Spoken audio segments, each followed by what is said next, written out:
Ikinagimbal nga ni Colonel Garma nang malaman nito na lumabas na ng bansa ngayong araw si former President Rodrigo Duterte. Ito nga ay matapos niyang isambulat sa publiko at sa kinauukulan ang lahat ng kasalanan nito noong ito ay nanunungkulan pa bilang presidente ng bansa. Sa ngayon nga daw ay pinaghahanap na si former President Rodrigo Duterte upang kunin ang panig nito at linawin ang mga isinumbong ni Colonel Garma. Samantala binuko din ni Garma ang anomalyang nangyayari sa PCSO at tila idinawit nitong muli si Rodrigo Duterte. Narito panoorin ang video. Attorney Conti. Yes, Mr. Chair. In the presentation earlier, I presented the numbers from the hashtag real numbers. Their public numbers as of May 2022 was 6,252 persons killed in police operations. So it doesn't... Lahat po yan would have been justified under the non-laban narrative. Kaya po So marami the din whole kaming- 6,000 ng laban. I would say That's so. the presumption. That's a presumption. It would be the PNP who would be in a best position. Unfortunately, they have not kept concrete, accurate records of the killings. It's to their advantage not to count at all, actually. Okay, salamat Attorney Conti. The next to interpolate is Congresswoman Arlene Brosas. Thank you, Mr. Chair. Mr. Chair, I would like to direct my questions doon po sa mga victims, Mr. Chair. Particular kay, yung sa Cebu po, no? Particular kay Raquel Lopez, ang nanay ni Rabi Lopez.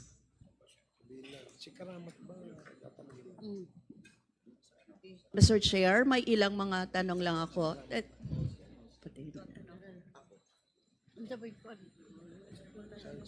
Nanay, ano po ang nangyari kay Rabi Lopez? Kwanto natuog man mi ato Your Honor ka nang more mong namatan ba buto-buto to. Natulog po kami noon at yun po yung nagising kami sa mga putok. So, Mr. Chair, I would like to ask, ano po yung trabaho ni Rabi bago yung Technician to insidente? siya, Your Honor. Tapos kailan po nangyari yung insidente na yun? Yung nagising na lang kayo, sabi nyo, sa mga putok? Siguro mga alas 2 murag alas 2 ba to alas 3 murag mga alas 2 to. October 4, 2018. Kadlawon. So, pagkatapos nyo pong marinig yung mga putok, anong nangyari? Dali na miya itong kuan, abi sa purtahan, nga naog mi niya. Pag gawas na mo sa purtahan, pag abli, puyawan naman mi, kay purta naman naghalang pulis, ging na naman mi, walang labas. Di, gisarada lang akong balik ang purtahan. Nagmadali po kaming buksan ng pinto at bumaba para tingnan. Tapos pagbukas namin, marami ng mga pulis. Tapos sinabi ng mga pulis na walang labas. Kaya sinira nila pagkatapos yung pinto dahil natakot din po sila. Pero nakita nyo po si Rabi. Ano pang itsura ni Rabi? Paglaog na mo, paglaog na mo, buntag na mga alas 5, kanang gipahibaw ko sa akong anak sad nga, nanawag sa akong anak nga kabagwangan nga. Mo na nga, patay na ko na iyang manoy. Yes, General Pinili, will you please come over and tell us about what Colonel Garma said? Sapagkat binanggit ka niya eh. So, sabi nga ang iyong participation dito kung meron.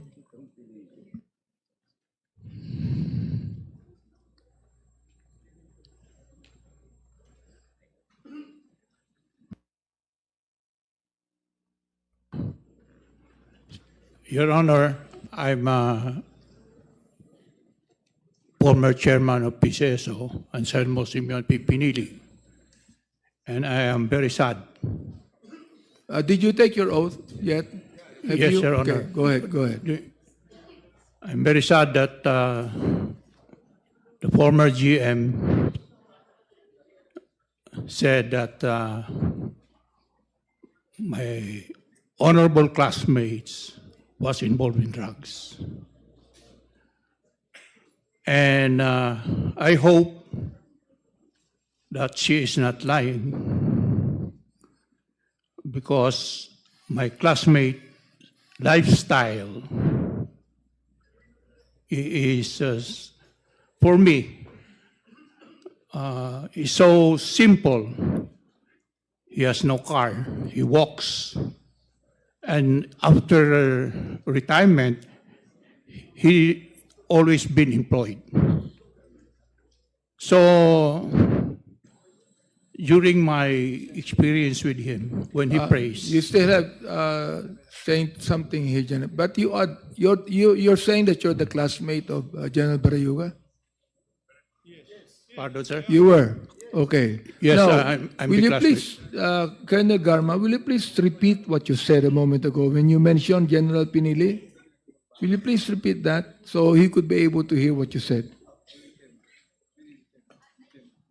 Last hearing po, when Yes. when the chair po mentioned of meeting after the death of General Barayuga, he mentioned of meeting Senator Bongo and Yusek Kitain, and he also mentioned yung kanyang theory, like saying that during that time daw, General Barayuga is about to give evidence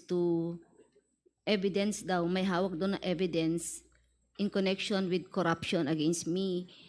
Yun po ang pagkaintindi ko po sa kanyang sinabi last board meeting. Well, that's what General Pinili said. Opo. If you will allow me to explain po what really happened in PCSO, so I could expand Go ahead, po. go ahead. Kasi po, when I was, pag-assume ko po sa PCSO, Mr. Chair, that was almost a week after I sought an audience po kay PRRD. I was the one who talked to PRRD mentioning po yung mga irregularities sa PCSO. Like sa STL, there are waivers that were approved by the board. Ibig po sabihin, yung original na GMMRR po ng STL, pina-waive po ng board ang mga utang. Halimbawa STLA may utang na 20 million dahil sinasabi daw nila na lugi sila. O sige, i-waive na lang natin yan, 20 million mo, gawin na lang natin 10, i-post-dated mo na lang yan. Ito na lang yung bago mo GMMRR. From 10 million, gawin na lang natin 8. Reduction of GMMRR po yon. Meron din po mga bond po na instead na cash po ang bond, naging installment. Mga ganon. So, yun po yung naabutan ko. And there are also reduction of GMMRR na hindi pa po na-cancel yung previous contract, ay in-implement na po yung bagong amount na board resolution lang naman po ang na-issue. Meron din pong in-implement pero walang kontrata. May kontrata, hindi napirmahan. May kontrata na pirmado, hindi mo alam kung sinong pumirma. So those are the irregularities po na nangyari. And kung i-compute mo po na wala kay PCSO, I think, if I'm not mistaken, meron naman po listahan ng PCSO, that is around 5 billion ang nawawalang 5 pera. billion. Oo, more or less. I'm not sure of the figure, pero yan po yung estimate. So, I reported that to the President because bawal po yun. Na i-waiver mo, ang cash bond installment mo, i-merge mo yung isang company, 3 area, isang company, i-merge mo into one, para sa ganun yung bond is ma-reduce. Instead of 15 million ay magiging isang 15 million na lang. So, nakatipid ka ng 30 million. Mga ganun po yung sitwasyon noon. So, there was during that time when I assumed also, may nag-garnish po na 700 plus million ang TMA sa account ng PCSO na parang nawalang bula.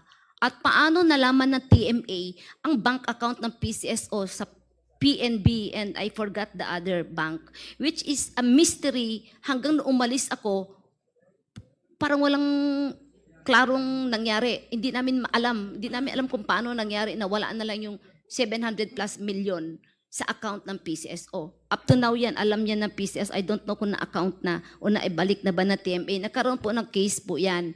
With regard sa peryahan ng bayan, pag-assume ko po, Mr. Chair, meron pong court CA decision.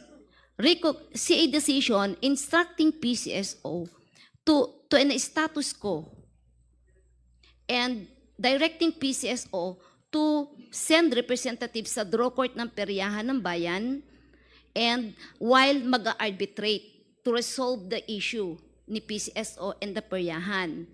And pag-assume ko po, meron ng board resolution adopting the Court of Appeals decision. So that is why when I assume, sir, sabi ko, itong status ni peryahan, I think we should implement because there's a court order and the board decided to adopt.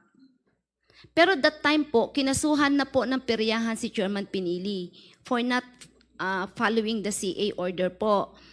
So, sabi ko, ayaw ng board na implement. So sabi ko, let us cancel then the board resolution. Para sa ganun naman, wala akong i-implement. Kasi implementer lang naman ang GM po. Ayaw po nila ipakancel. Sabi ko, kung ayaw niya i-cancel, then I will implement because there's a board resolution adopting the CA decision. So, mga ganun po yung sitwasyon during that time. Nalaman po ni Presidente, kaya pinakancel niya lahat ng game. At sabi niya sa akin, ayusin niyo muna lahat yan, magbayad muna lahat ng STL before niyo ipa-resume. Is At that gawin niyo related yung to the IRR. killing of Barayuga? Mr. Chair, May the relasyon yan? President directed NBI to investigate the board. In fact, there was a board meeting that Yusek Kitain instructed the board to resign. But nobody resigned. Sabi nila, wala naman daw kasalanan. So naiwan sila sa board po. And during that time, NBI investigated po yung allegation of corruption. So humingi po ng mga documents ang NBI, which I complied. And there are also documents that Sir Barayuga should also comply at isubmit niya sa NBI. So yun po yung sitwasyon noon, sir, na sinasabing may corruption, may mga documents, isasubmit talaga si Sir Barayuga sa NBI, which is yun yung allegation po ng mga irregularities na nangyari po in the past, not during my time. And last quarter of 2020, Eric Destor met me po, nag-usap kami sa Shangri-La. Sino po? Eric Destor, he was the OIC NBI during that time. Nangumusta siya, sabi ko, it's okay.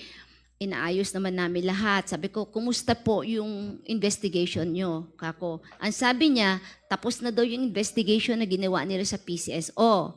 Tinanong ko, ano bang resulta? Sabi niya sa akin, lahat ng board ay tatamaan.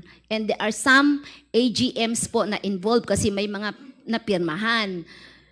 Tapos sabi ko, asan yung papel? Sinabmit ko na sa Malacanang. Binigyan ko si Senator Bongo at saka ang PMS para makarating kay Presidente. So sabi ko, okay, pwede ba humingi ng result? Sabi niya, hindi pwede, confidential. Kasi may recommendation. If the palace will approve it, they will file the case. Hanggang na lang po umalis ako, wala pong nangyari. Hanggang sa nahirapan na lang ako sa PCSO, Mr. Chair, at sobrang hirap ko dahil po may mga pressure like yung Smart Info, yung joint venture na Chinalat, na ako lang po nagdesisyon at kuminsan pati po si Director Sandra Cam ay nagkakaintindihan kami kasi nga hindi po tama. When you talk with the NBI director, was Barayuga still alive? Hindi na po. Namatay na po. Namatay na siya. Opo, wala na siya. Kasi parang back to almost normal na yun eh. Nung nag-start na kaming slowly babalik na yung operation namin. Ganun po yung sitwasyon noon. And marami pa po, if I can tell you, and documents will also show talaga sa PCSO that there are plenty of irregularities which I really fought for it. Do you have documents to show? Do you still have documents to show? I have some documents, but definitely mayroon document ng legal Now, at will ang you board po submit ng to us the PCSO. documents that you're keeping? Pag makalabas po ako, sir, kay hindi ko Okay, you ako lang promise that, no? nakakaalam. Nakalabas ka, you will Hahanapin submit ko po. documents to me. Yung po To us, to mga the natago committee. ko lang po. Yes po. Okay. So General Pinili, now, tell us now what you would like to say. Because ikaw ang pinalitan ni Colonel Garma, hindi ba? No, sir. I'm the chairman of PCSO. Chairman, okay. Chairman, sige. I just preside during board meeting. For the information of the Quadcom, it was pandemic. Our board meeting was always online. I'm in Davao City since March. My classmate was ambushed and killed July 30, about 3:30 in the afternoon. So wala ako doon, sir. So itong issue niya about maraming problema ng PCSO, siguro hindi dito yon pag-usapan. And maybe the AGMs here present can attest na talagang na-manage namin ang PCSO before the arrival of now former GM. So yung sinasabi niya na about TMA, the AGMs here will bear me out na ako yung nag-insist na hindi talaga mag-provide ang TMA ng papers ng PCSO. So, ang issue kasi dito, Mr. Chair, is yung pagpatay ng classmate ko. Pero namang whistleblower na si Police Colonel Mendoza, so dapat yun ang pag-usapan.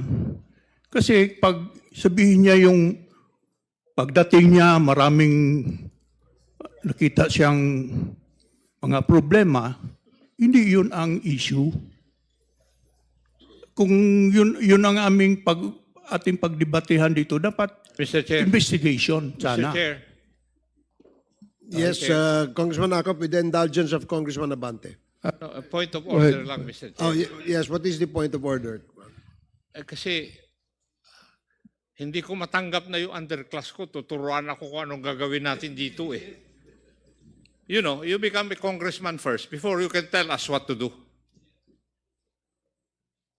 When we want to discuss something here, wala kang pakialam doon kasi kami ang nagkukuha ng agenda rito eh. Pero to tell you frankly, ako yung upper class mo, nainis ako doon sa sinabi mo, nasasabihan mo ako kung anong gagawin ko. Thank you, Mr. Chair. Thank you, Congressman Akop. Please continue, sorry, Your Congressman Honor. Abante. Mr. Chair, I believe to General Pinili, no, tama yung sinabi po ng upper class ninyo. Ako rin po gusto kong sabihin na whatever we discuss here and investigate in this committee is related. Related po yan sa pagpatay. Hindi pwedeng hindi yan related. Alright? Now, that's the issue we should discuss. But the issue here is also corruption. So I'm asking now, before I would ask Colonel Garma, I would like to give way to Congressman Paduano for something that is related to what we're discussing about. Chairman, if you, Colonel Garma, you mentioned about the information given to you by Clarence Tungael, your classmate. You mentioned about the information given to you by your classmate Clarence Tungael. Yes, Mr. Chair. When was that? Before or after the March death? or April. Before. April of March after the announcement of the President na ako po ay mag-PCSO, tumawag po siya sa akin. That's 2019 po. Maybe April or I cannot recall. It's So before the death? 2018 po, yes. Before the death? 2018. Tinawagan ka na? 2019 ni Clarence po. So before the death, tinawagan ka na? Nino po. Ni Clarence? Yes, Mr. Chair. Giving you information about it? Yes, Mr. That Chair. Wesley Bayaroga is involved Sabi niya, in the sir, drugs? yun ang sabi niya sa akin. Bakit? Isa siyang PDL the time, di ba? Si Tungael, person deprived of liberty. Di ba nakakulong na siya noon? Opo. Why should you believe a PDL to give you information about it? Kaya nga po ang sabi ko, i-validate. Kasi ako, ganun lang ako. Hindi, pero Kailangan ang lumabas kasi, based on the accounts made by DG Lasso, doon sa record po, ipinasok yung pangalan ni General Wesley after his death. Ay, no po. Ang 2019 pa po yun. Hindi nga eh. Ang sinasabi ko I nga, do not know. yung pangalan ni Wesley never appear before his death. Doon sa Duterte's list. Hindi ko alam kung ano yung list na po na yun eh. Ayun na nga ang sinasabi Kasi ko, ano Colonel lang, alam lang siya. Garma, na yung pangalan niya in the official list of the Duterte's list after his death, na siningit nga eh. Pero Clarence Dugael called you Before his death po. before his death. Nung na-announce po na mag-PCSO ako. Oh, why should, ang tanong, bakit tawagan ka ni Clarence Dugael for that information? Anong purpose niya? And then you buy it. I didn't buy it, sir, kasi hindi ko naman pinalista. Ang sinabi ko lang, uy, may report na ganito, check. Ayun lang ako, sir. That's why nga nung finormulate... Hindi ka nagtanong sa kanya, bakit nagbigay siya ng information sa'yo? Of course, I asked, bakit yan ang sinasabi mo? Oh, ano daw? Based sa kanyang experience, sir, nung time daw na na-assign siya, may Region mga 6? incident. When he was assigned in Region 6? Ang kwento niya sa akin, sir, na according to him, during that time doon na-assign doon, ay protector siya ng ganito, ganyan-ganyan. Kaya, sir, hindi ko masyadong kasi, may report na involved daw siya. Ipinasa ko lang, i-validate nyo na lang kasi it's not my line. I don't have the asset to do it. Ganun lang po ang ginawa ko. Then, wala na po. Then when I assume, nakita ko naman po na mabait naman siya. Hindi na alam ko na umimik. Hindi, Naiyak ko yun na na nga lang eh. po si Sir Barayuga po, sir. Hindi, yun na nga eh, kasi I thought all the while, yung information given to you by Clarence was made after the death, pero prior to the death. Oh, Na sir. matagal pa, A year before I assume pa PCSO. 1 year. Yes, sir. Hindi ko na po alam kung ano nangyari dun, sir. Pero prior to that, lagi kayong tatawagan ni Clarence? Hindi ko alam kung ba't niya alam phone. Kasi, sir, So, nung that was the nanalo first time ko- that Clarence called you? Hindi po. Hindi ko nga alam paano sila nakakakuha ng number ko kasi nung na-assign ako ng CIDG, every time I transfer from one unit kasi, nagpapalit ako ng number kasi marami tumatawag, which is umingi ng tulong. Hindi ako Pero yung nakakatulong. kaklase nyo kasi nagtatawagan naman yan, nagpapasa Yes, sir. ng number, di ba? Nung pong Kaya nasa... normal lang yan. Yes, sir. Nung Na makuha nanalo din ni po, Clarence yung number mo. Yeah. Di ba may group chat nga kayo, yung mga class sa PNPA, may mga group chat yan, di ba? lately po, meron po. I think when the President won po, marami po nakakaalam na number ko that time po. So, very busy number ko. Napapakilala, Boxy, ganito, ganyan. Ganun lang po, Mr. Chair. Anyway, Mr. Chairman, medyo ano lang ako doon eh, kasi namatay si Wesley, may information na pala prior to his death, tapos doon binato ni Clarence Dugael kay Garma. And we know for the fact that Clarence Dugael has a lot of connections and with regards, especially with regards to drugs, doon po sa Bilibid. In fact, he was involved in Peter Co case, di ba? Yes po. Anyway, tingnan natin. Baka mapalaliman natin yung information na yan later. Yes, sir. Thank you, Mr. Mr. Chair, so gusto mo sabihin ngayon, Gordon Galma, that you have nothing to do with the death, with the killing of General Barayuga? Wala po, Mr. Chair. Wala. Wala So po. therefore, yung sinabi ni Lieutenant Colonel Mendoza is actually wrong. Yes, Mr. Chair. So you are now saying to us here, truthfully, that you have nothing to do with the death of General Barayuga. Yes, Mr. Chair. Okay. Mr. Chair, Later on, Mr. Chair, can I? go ahead. Si Arthur Solis po, Ma'am Garma, the time nagtatrabaho po sa PCSO, Yes, sir. Naka-detail pa po sila, sir.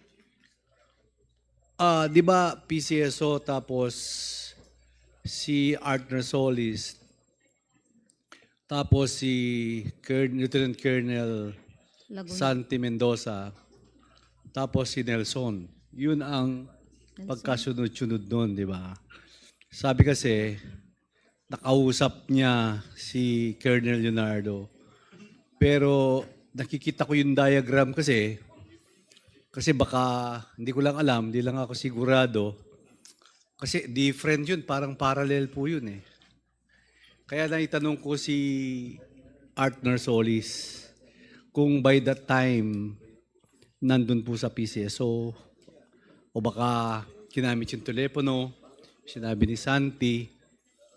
So, yun lang po yung aking analysis. Personal analysis ko lang po yun. Kaya nag-ano po ako kay Congressman Benny Abante. So that time, nandun pa po si Andun pa po. Nung namatay po. Colonel Arthur Solis. Nung Opo. namatay po. Nung namatay. Yung day mismo, no July, parang wala akong Pero naalala po. on that duration, doon nakastay si Arthur Solis sa PCSO. Naka-detail pa po. Naka-detail pero siya doon. Parang wala siya nung time na yun po. Nasa Davao sila. Kasi pandemic, ako lang po ang bumalik ng Manila. Thank you. Pero Mr. Chairman, di ba in-invite na natin si Colonel Arthur Solis ba? Yes, SPO4. SPO4, oo. Kung mahanap po natin General Torre, hanapin po natin si Arthur Solis. We have continuous efforts regarding that matter, sir. Thank you, General. Thank you, Mr. Chairman. Thank Chair. you. Yes, continue. There was a number of relatives that you have sa PCSO, hindi ba? Number, Of relatives, mga I kamag-anak hired? mo. Yes po. Oo. Yes po. Okay, Mr. how many of them na hinire mo sa PCSO ng mga kamag-anak mo? Will you mention that here, please? Isa, secretary, charity.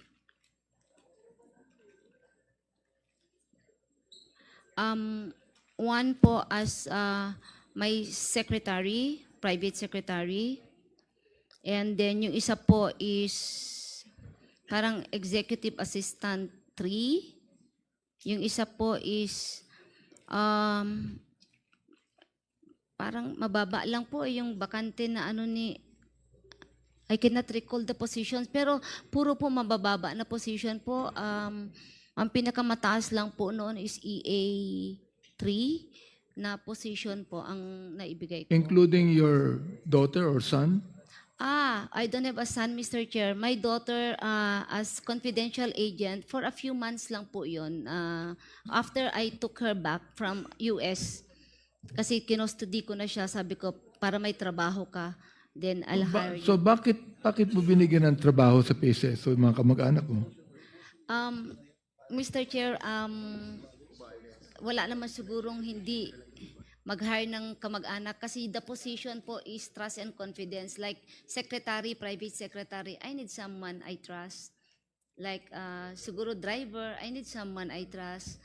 And there are positions na allowed naman.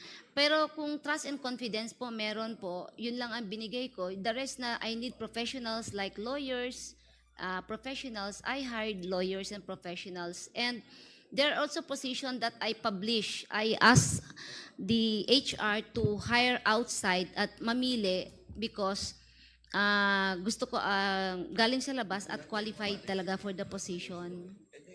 Okay, ganito, no? You said that there are 3 levels of payments and rewards sa tinatawag nating Davao model. Tama?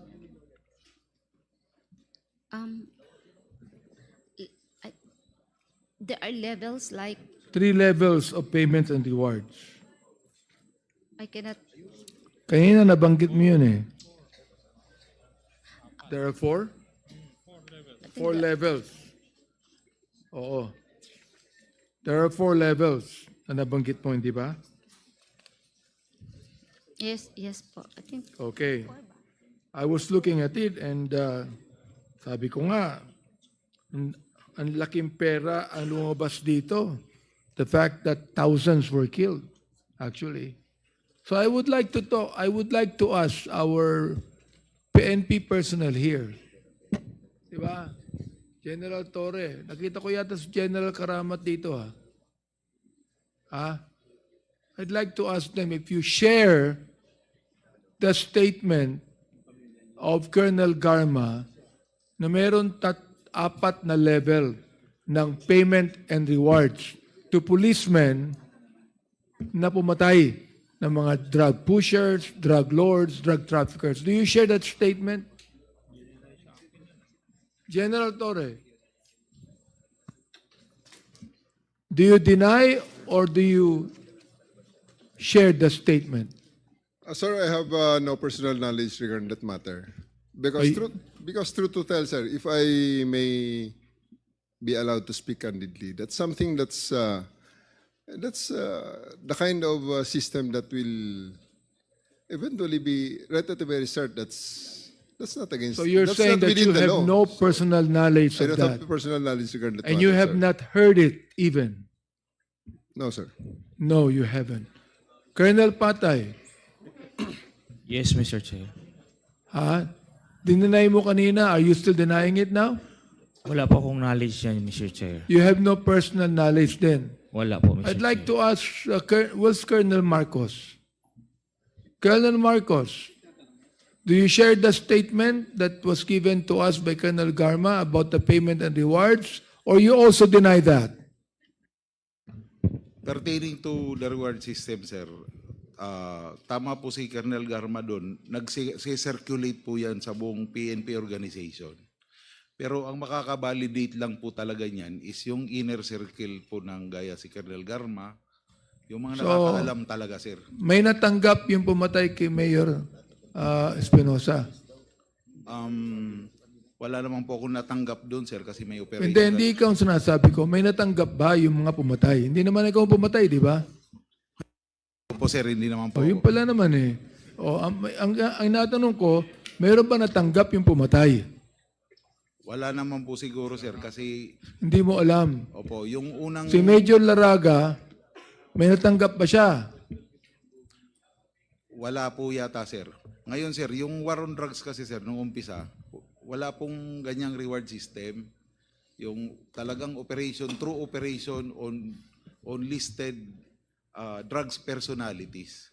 Pero napansin siguro, sir, nung administration na medyo walang masyadong nagpa-participate.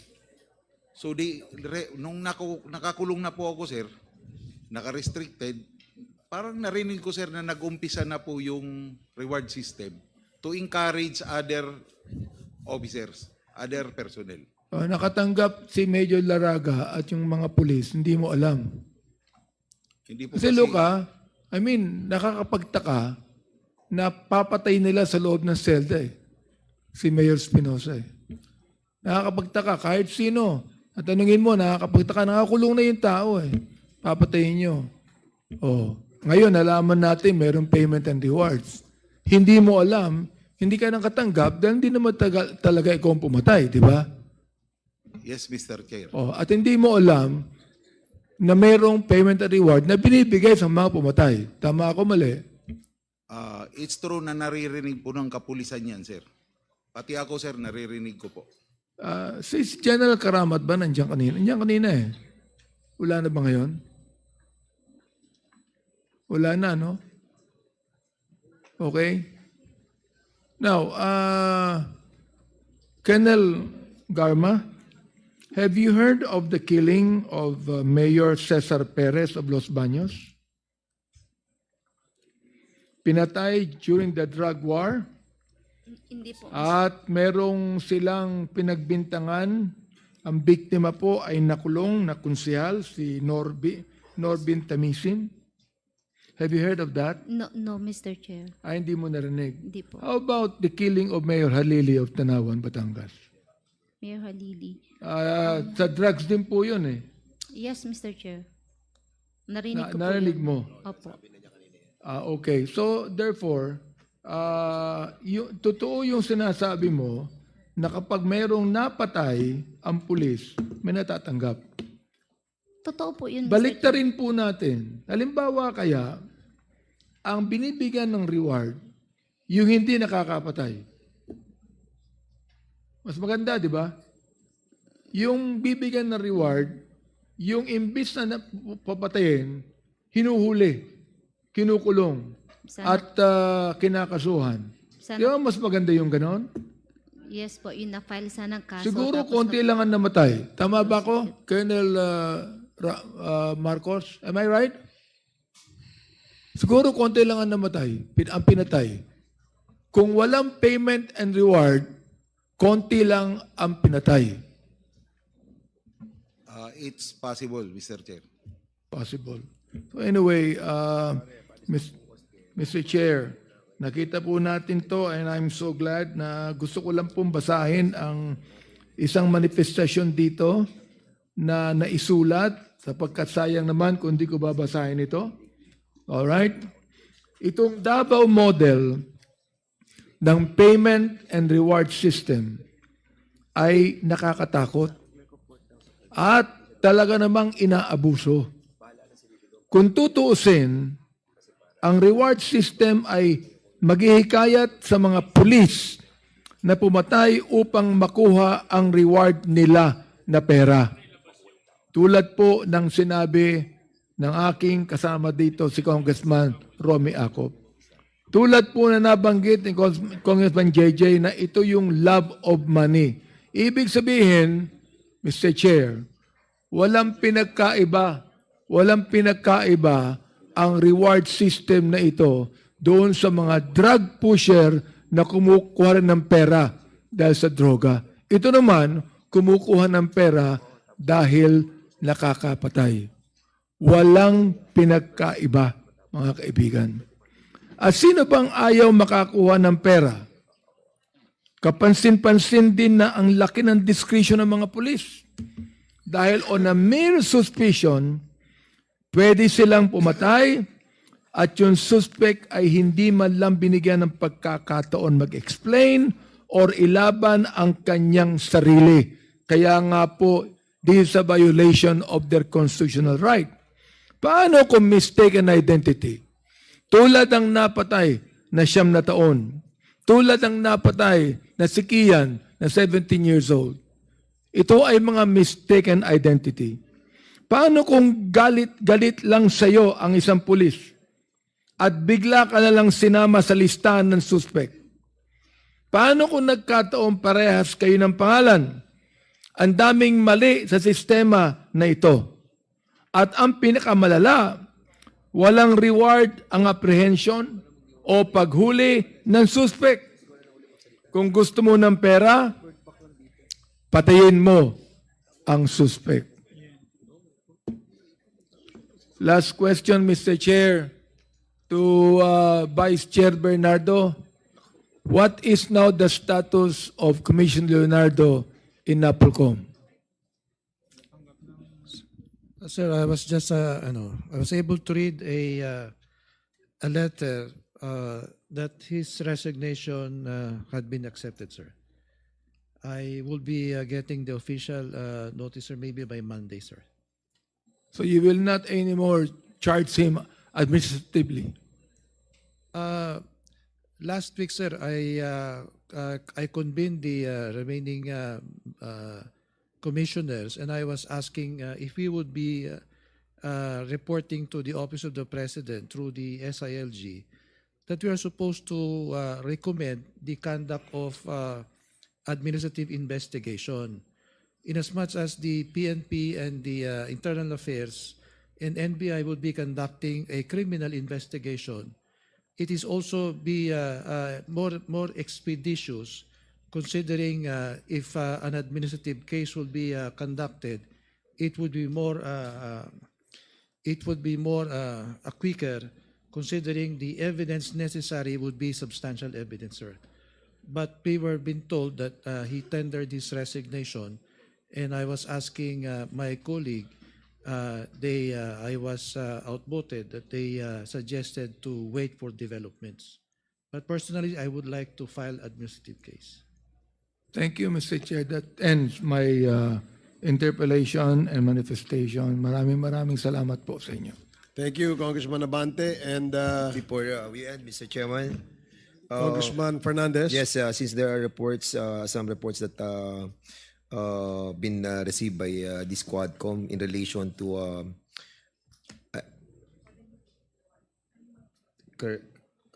Corporal Junjun Ubales had been detained in Quezon City. Quezon City Jail, yes. Quezon City Jail, and since there are some tricky reports about him being detained on that detention center, may I move that we instead transfer him in the custody of the House of Representatives? I so move, Mr. Chairman. There is a motion to... I object, Mr. Chair. So, before I think know I the was objection one who of moved Congressman. for his detention.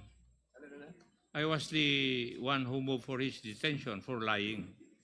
Now, if he's going to tell the truth, then I will have the objection. 1 minute suspension. Hindi, okay.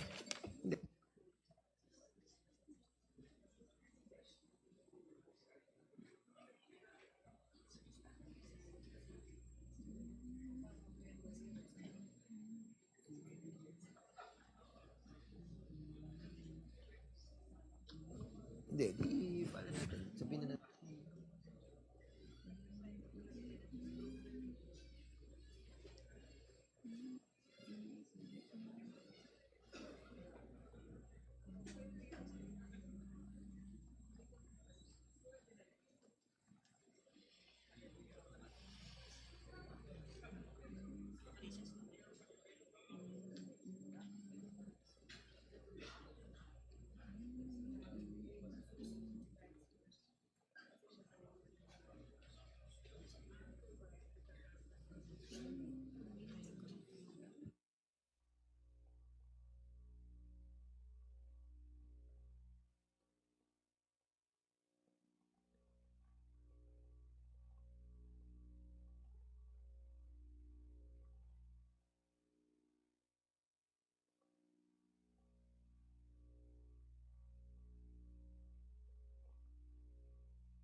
Session is resumed.